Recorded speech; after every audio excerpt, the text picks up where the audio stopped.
緩やかな丘を縫って駆けてくる馬車迎えに来るの迎えに来るのね誰かが私を連れて行くのね白い花の道へ風のふるさとへ連れて行くのね連れて行くのね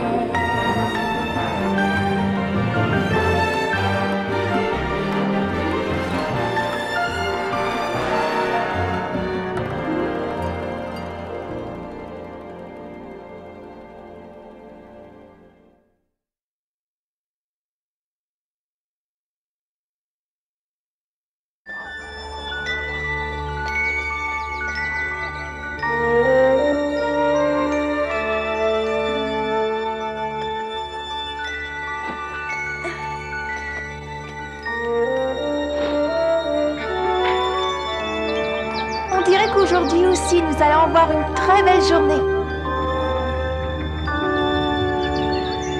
Bonjour, Diana. Ouh.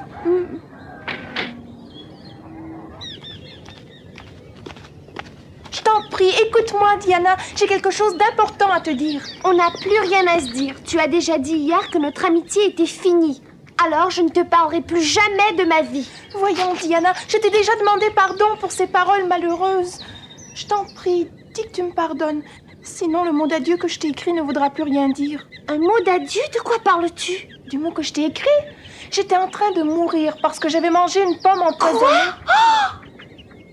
J'ai découvert plus tard que je m'étais trompée, que la pomme n'était pas empoisonnée à la mort au rat. Mais j'étais prête à mourir et je t'ai écrit ce mot d'adieu. Ça, c'est bien toi, Anne. Très bien, je te pardonne. Je ne peux pas en vouloir à quelqu'un qui a failli mourir. J'en suis très heureuse. Et maintenant, tu vas tout me raconter. D'accord.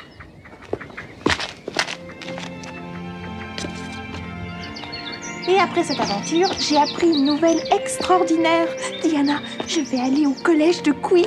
C'est vrai, Anne? Oui, mademoiselle Stacy est venue en parler hier à la maison. Matthew et Marilla m'ont donné la permission de me préparer pour Queens.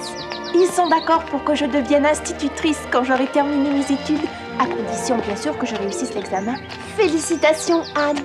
Je suis sûre que tu réussiras l'examen parce que tu es une bonne élève. Merci, Diana. Je vais travailler très fort pour passer l'examen d'entrée. Je serai avec toi dans la classe spéciale de préparation. Je vais y mettre toute ma bonne volonté et mon courage. Je suis très faible en géométrie, tu le sais, et c'est là qu'il va falloir que je m'acharne. Mes parents étaient instituteurs tous les deux, et suivre leurs traces est le rêve de ma vie, Diana. Même si je vis au pignon vert, je ne suis qu'une orpheline après tout. Et jamais je n'aurais osé demander à Matthew et à Marilla d'aller à Queens. Mais c'est eux qui ont décidé de faire tout ce qu'ils pouvaient pour moi et de me donner la meilleure éducation possible. C'est très bien de leur part. Je ne sais pas comment, mais j'espère qu'un jour je pourrai leur prouver ma reconnaissance. Je ne sens même pas le froid ce matin tellement je suis heureuse. C'est la première fois de ma vie que je le suis autant. Eh bien, qu'est-ce que tu as? Moi, rien. Est-ce que tu m'en veux toujours pour la querelle d'hier? Bien sûr que non. Je l'espère en tout cas. Tu sais, Diana, j'ai fait un rêve. Toi et moi, nous étions admises à Queens et faisions nos études ensemble. Même si ce n'était qu'un rêve, je sentais mon cœur battre à toute allure. Anne, oui? Il faut que je te dise, je n'irai pas à Queens. Ah.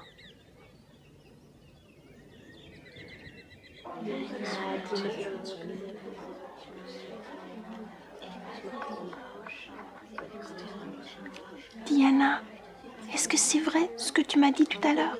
Oui. Pourquoi? Mademoiselle Stacy est aussi allée voir tes parents hier, non? Oui, c'est vrai.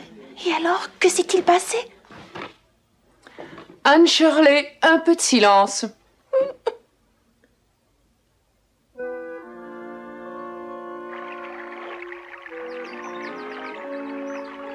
S'il te plaît, Diana, dis-moi pourquoi tu n'iras pas à Queen's.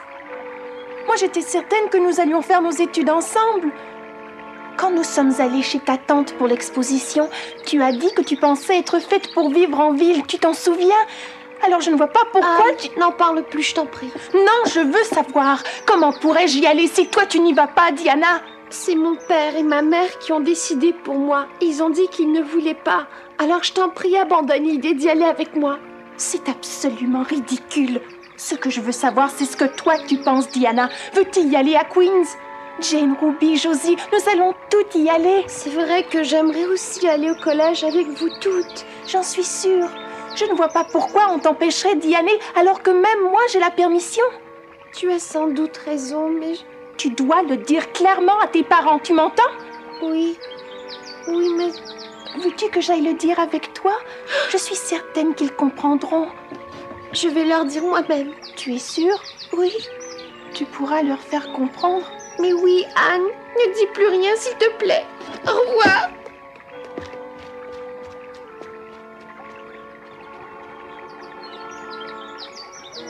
Je n'aurais jamais pensé que Diana n'irait pas au collège de Queen's. C'est sa faute aussi, j'en suis sûre. Elle aurait dû dire à ses parents qu'elle tenait à y aller. Pourquoi a-t-elle abandonné si facilement? Anne, sais-tu quel est ton plus gros défaut? C'est de penser que tout doit toujours se passer comme tu le voudrais. Comme pour Diana, Madame Barry doit avoir ses raisons de ne pas vouloir que Diana aille au collège. Et nous n'avons pas le droit de nous mêler de ça. Mais pourquoi l'a-t-elle décidé sans être certaine que Diana ne voulait pas? Sais-tu réellement ce que Diana a envie de faire ou non? Si Diana a l'intention de devenir institutrice comme toi plus tard ou de faire autre chose? Toi, c'est le but que tu t'es fixé, que tu veux atteindre. Je suppose que Diana a eu peur de se confier à toi parce qu'elle craignait les reproches que tu n'aurais pas manqué de lui faire si elle n'abondait pas dans ton sens. Peut-être ne se sent-elle pas faite pour être institutrice après tout, et qu'elle recherche un mode de vie plus agréable pour elle.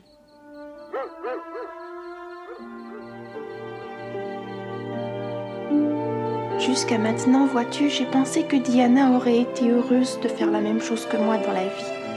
Et je n'avais pas compris qu'elle pouvait avoir d'autres aspirations, d'autres goûts que les miens.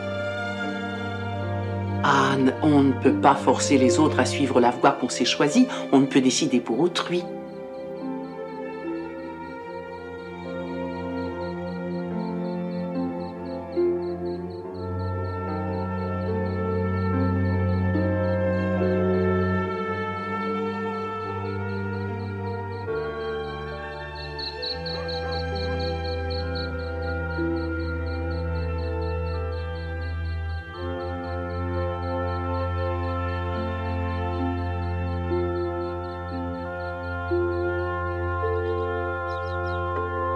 Bonjour, Diana! Anne, tu viens encore pour me parler de notre dispute? C'est ça? Non, c'est pas ça! Descends, j'ai à te parler!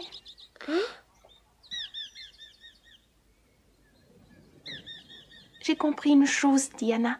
Laquelle? Pour cette histoire du collège de Queen's, comme pour cette dispute que nous avons eue au sujet du mariage, j'avais pris pour acquis que deux amis comme nous devaient tout faire pareil. Et c'est pour ça que je voulais t'obliger à vivre à ma façon, comme moi je l'avais décidé. Mais une véritable amie doit aider l'autre quand elle choisit un chemin différent. Anne, c'est Marilla qui m'a dit cela hier soir, tu sais. Et elle m'a fait comprendre que nous pouvons parfaitement être de bonnes amies, même si nous ne faisons pas les mêmes études.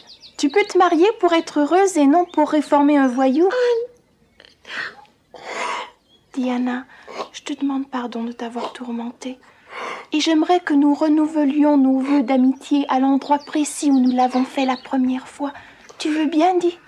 Oui. Merci, chère Diana.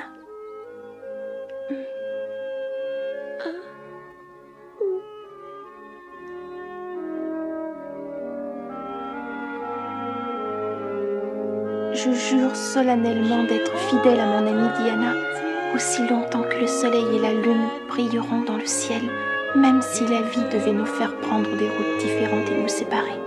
Je jure solennellement fidélité à mon amie Anne, aussi longtemps que le soleil et la lune brilleront dans le ciel, même si la vie devait nous faire prendre des routes différentes et nous séparer. l'amitié unira solitude et tourment. Soyons unis pour toute la vie, pour toute la vie.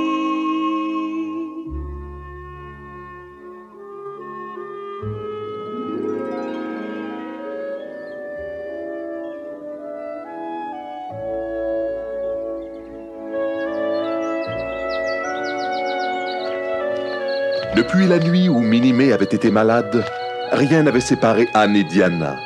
C'est pour cela que Anne fut si troublée d'apprendre que Diana ne préparerait pas l'entrée à Queen's. Pour la première fois, elles ne partageraient plus les mêmes activités, les mêmes soucis et les mêmes rêves.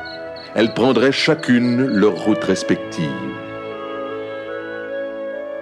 Gilbert Blythe, Anne Shirley, Ruby Gillis, Jane Andrews, Josie Pye, Charlie Sloane et Moody Spurgeon Macpherson. La classe pour la préparation à l'examen de Queen's fut organisée, mais Diana Barry ne fut pas nommée. Les garçons et les filles dont les noms viennent d'être cités resteront après la classe. Les autres peuvent partir, je les verrai demain.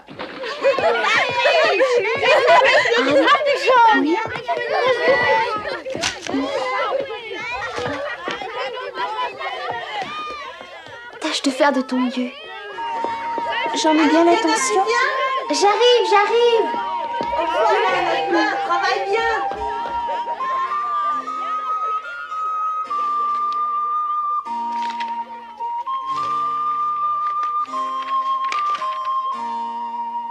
Chère Anne Shirley, ce ne sont pas seulement mes parents, comme tu le sais déjà, qui ont pris la décision de ne pas m'envoyer à Queen's. Je n'aime pas étudier autant que toi, et je n'aimerais pas du tout être institutrice. J'aurais sans doute dû te le dire plus tôt. J'espère que tu me pardonneras de n'avoir pas osé te dire la vérité, mais mon cœur sera toujours avec toi, comme je l'ai juré l'autre jour. Même si je ne vais pas au collège de Queen's, je souhaite que tu me conserves ton amitié. Je veux que nous soyons les meilleurs amis du monde jusqu'à la fin de nos jours. Je suis sûre que tu travailleras assez fort pour deux. Et de cette façon, tu réaliseras ton rêve. Ton amie pour toujours, Diana Barry. Diana. Qu'est-ce que tu as, Anne? Je n'ai rien, Ruby.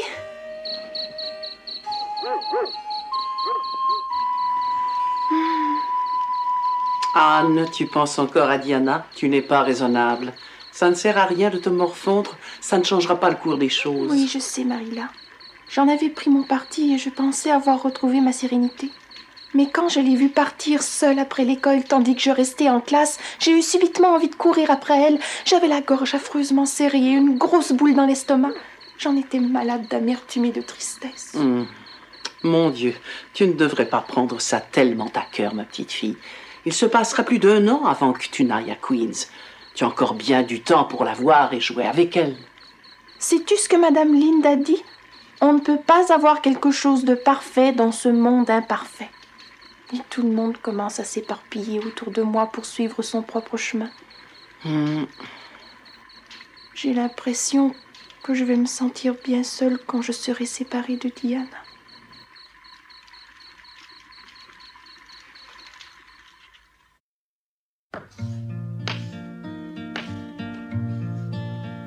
Il y avait déjà 2 mois que les cours supplémentaires en vue de l'examen d'entrée au collège de Queen's étaient commencés.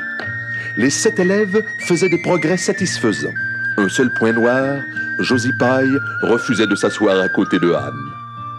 Qui peut me résoudre ce problème? Eh bien, personne ne répond? J'attends.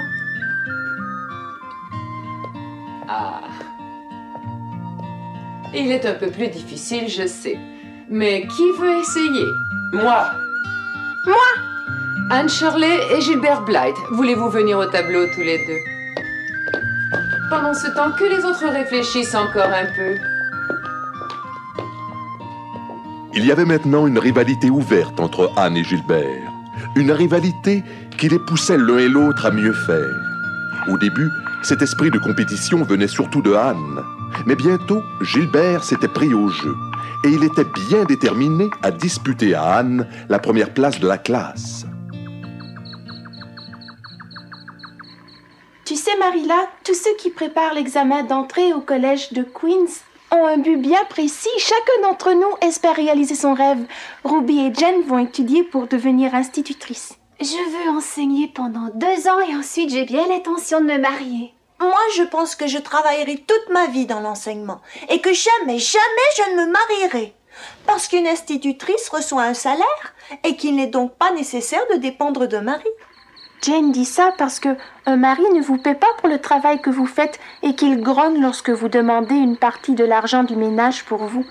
Je suppose que si Jane dit cela, c'est qu'elle a eu de tristes expériences. Oui, elle est si vieille.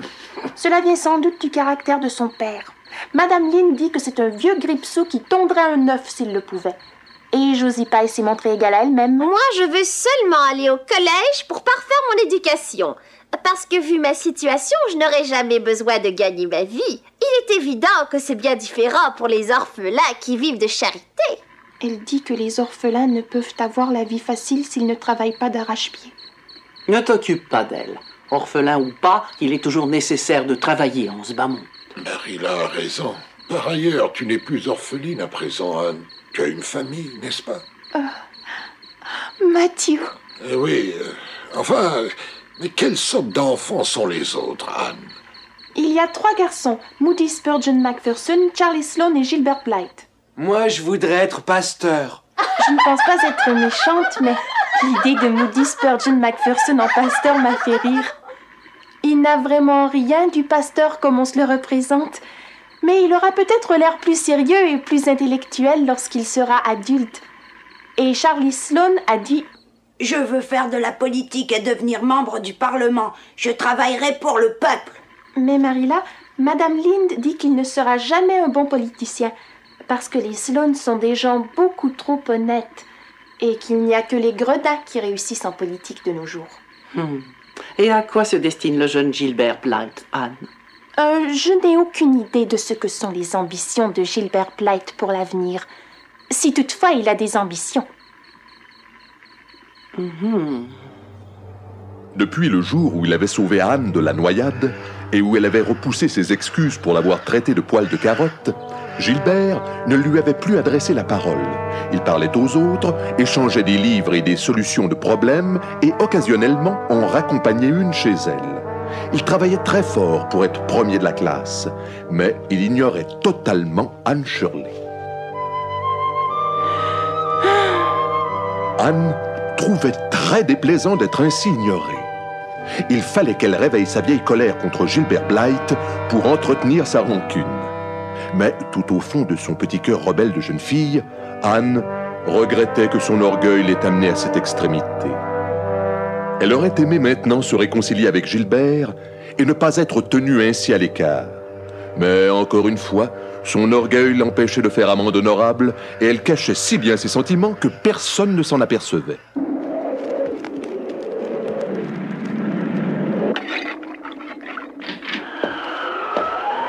Oh, c'est toi, Matthew. Oui, on dirait que nous allons avoir une tempête de neige. Je me demande si Anne est à l'abri. Oh, elle doit y être pour l'instant, mais j'irai la chercher quand l'école sera finie. Par un temps pareil, Mademoiselle Stacy aurait dû renvoyer les enfants chez eux bien plus tôt. C'est tout le bois qu'il nous reste, Mademoiselle Stacy. Comme c'est curieux, on aurait dû en livrer d'autres dans la matinée, je ne comprends pas. Entre vite, Charlie. Ferme la porte, il fait froid. Oh.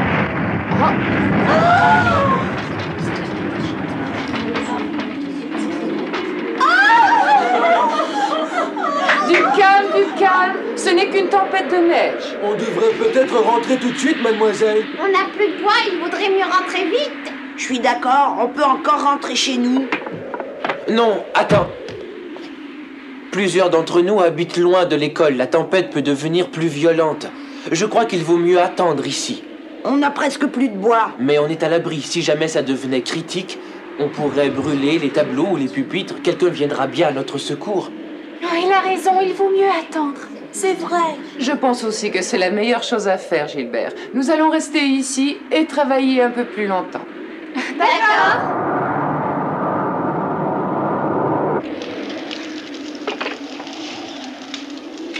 Et voilà, c'était les derniers morceaux. Ne pleure pas, Ruby. Un peu de patience et tout s'arrangera. C'est vite dit, un peu de patience, et si personne ne vient nous chercher? De toute façon, il faut attendre. Allez tous chercher vos manteaux et habillez-vous avant de mourir de froid. Ah, je ne veux pas mourir de froid! Rentrez plus tôt! Calmez-vous, gardez votre sang-froid. Mademoiselle Stacy? Oui? Je veux aller jusque chez Monsieur Andrews pour demander combien de temps va durer la tempête. Et je rapporterai un peu de bois et de nourriture si c'est nécessaire. Non, Gilbert, c'est trop dangereux. Il n'y a aucun danger, c'est tout près. Je vais avec toi. Attendez! Nous pourrions brûler tous les tableaux. Inutile, on n'en a pas pour longtemps. Non, tout de suite.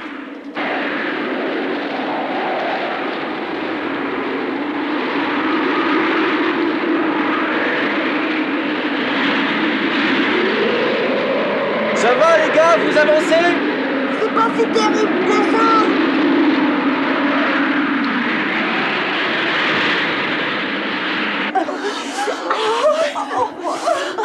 Même en sautant comme ça ne réchauffe pas beaucoup. Il fait un de ces froids. Gilbert est drôlement brave. Charlie et Moody sont allés avec lui. Mais c'est Gilbert qui a eu l'idée le premier. On dirait que tu voudrais voir ton nom inscrit à côté du sien, avec un cœur percé d'une flèche, hein? T'es amoureuse de lui? C'est froid comme de la glace. Venez, nous allons chanter pour chasser le froid. Mesdemoiselles, il faut chanter assez fort pour couvrir le bruit de la tempête. 1, 2, 3. Alouette, gentille alouette, alouette, je te plumerai la tête, je te plumerai la tête, et la tête, alouette, alouette, ah, alouette, gentille alouette, alouette, je te plumerai les yeux, je te plumerai les yeux, et la tête, alouette, alouette, ah, alouette, gentille alouette, c'est toi. Chante, Ruby, c'est vrai que ça réchauffe. Mais j'en ai assez, on va toutes mourir ici avant d'avoir des Ruby, vas-tu te calmer, ma petite fille? Il va pas mourir ici. Ruby Gillis, ça suffit. Ça va mieux maintenant? Hein?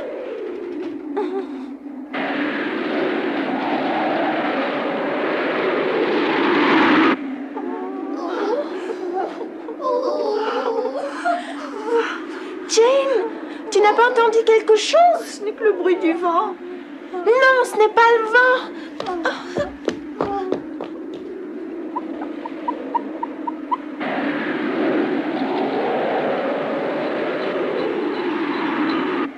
Gilbert! C'est Gilbert et les autres qui reviennent!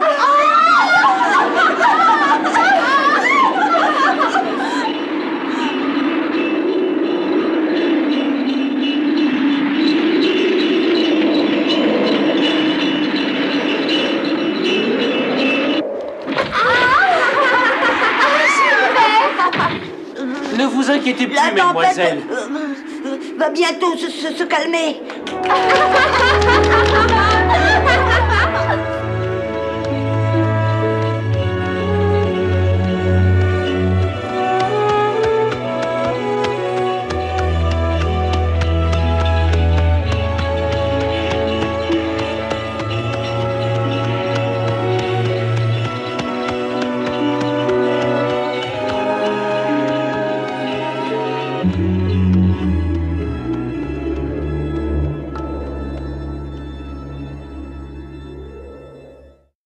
L'hiver passa et le printemps arriva. Anne avait tant travaillé à ses études qu'elle était épuisée. Elle avait hâte de voir arriver les grandes vacances, durant lesquelles elle se promettait de rêver et de jouer. Mais vous en saurez davantage la prochaine fois.